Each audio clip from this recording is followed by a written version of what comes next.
বিসমিল্লাহির রহমানির রহিম। আসসালামু আলাইকুম, welcome back to my channel. আজ আমি আপনাদেরকে বাসায় দুধের স্বাদ দিয়ে ঘি তৈরি করে দেখাবো। এখানে আমি দুধের স্বাদ জমিয়ে রেখেছি, প্রায় 10 লিটার দুধের স্বাদ জমিয়ে রেখেছি। তো এখানে আমি প্রথমে একটা ইলেকট্রিক বিটার দিয়ে বিট করে নিচ্ছি।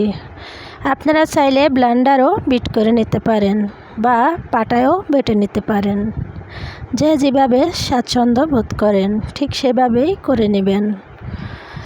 তো আমার বিট করা প্রায় হয়ে গিয়েছে। এখন আমি এখানে ঠান্ডা পানি দিয়ে দেব, মানে নর্মাল ফ্রিজের ঠান্ডা পানিটা আমি এখানে দিয়ে চেক করে নিয়েছি এখানে কোনো রকম দুধ আছে কি না। এই যে দেখুন, যদি দুধ থাকতো তাহলে পানিটা একদমই দুধের মতো হয়ে যেত। এখন আমি যে পাত্রে ঘিটা বানাবো ওই পাত্রে নিয়ে নিয়েছি। আমি সবগুলো দুধের স্বর এখানে নিয়ে নিয়েছি। এই দুধের স্বরটা যখন আপনারা বিট করবেন তখন এটাকে বলা হয় মাখন। এই মাখন দিয়ে আপনারা পাউরুটি খেতে পারবেন বা কেকের ক্রিমও তৈরি করতে পারবেন।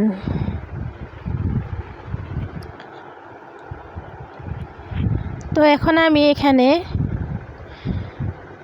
চুলাটা জ্বালিয়ে দিয়েছি। চুলাটা যখন জ্বালিয়ে দিয়েছি তখন হয়ে গিয়েছে একদমই দুধের মতো, একদমই সাদা ফকফকে, মানে স্বরটা সাদা হয়ে গিয়েছে। এই যে দেখুন, কিছুটা জমাট ছিল সেগুলো ভেঙে গিয়েছে। তো এভাবে আমি জাল করতে থাকবো।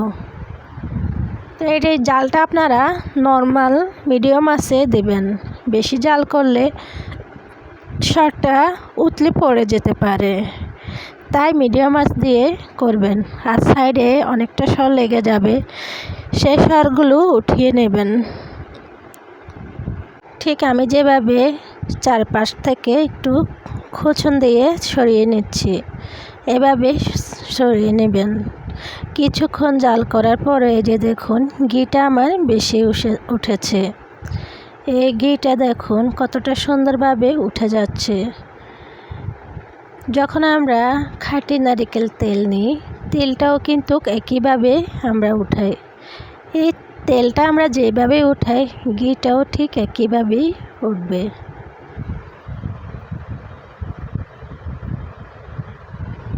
এই যে দেখুন, ঘিটা কত সুন্দরভাবে উঠে যাচ্ছে। নিচে যেই অবশিষ্ট রয়ে গিয়েছে, সে অবশিষ্ট যেই আবর্জনাটা সেটা নিচে একটু গোল্ডেন কালার হয়ে গেলে আমি ঘিটা নিয়ে নেব, কারণ তখন আর পানি থাকবে না। পানিটা পুরোপুরিভাবে শুকিয়ে গিয়েছে। এই যে দেখুন, আমার নিচে অনেকটা আবর্জনা রয়ে গিয়েছে।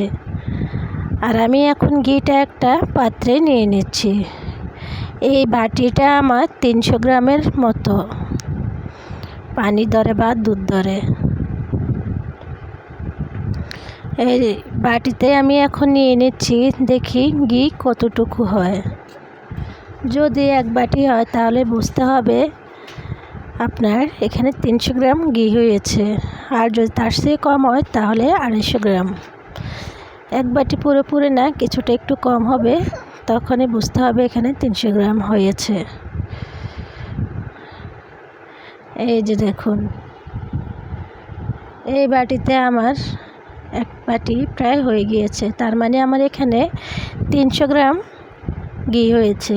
এই বাটিটা আমি প্রথমে মেপে নিয়েছি এখানে কতটুক পরিমাণ পানি থাকে।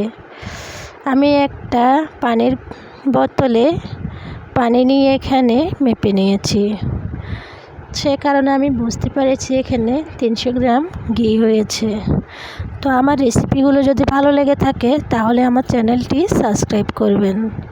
যারা সাবস্ক্রাইব করেছেন তাদেরকে অসংখ্য ধন্যবাদ। আর যারা ফেসবুক থেকে দেখতেছেন তারা ফলো করবেন। তো এখন আমি যে অবশিষ্ট আবর্জনা রয়ে গিয়েছে সেগুলো একটু কাট করে রেখে দেব, ওখান থেকে ঘিটা জোরে জোরে পড়ে যাবে। আপনারা চাইলে ছাঁকনি দিয়েও ছেঁকে নিতে পারেন। এই যে দেখুন, যেটুকু ঘি ছিল সেইটুকু পড়ে যাচ্ছে। এই ঘিটুকু আপনার ছোট একটা চা চামচ দিয়ে নিয়ে নেবেন। তো এইভাবে আপনার পাশে থাকার জন্য ধন্যবাদ। ভালো থাকবেন সবাই। আল্লাহ হাফেজ।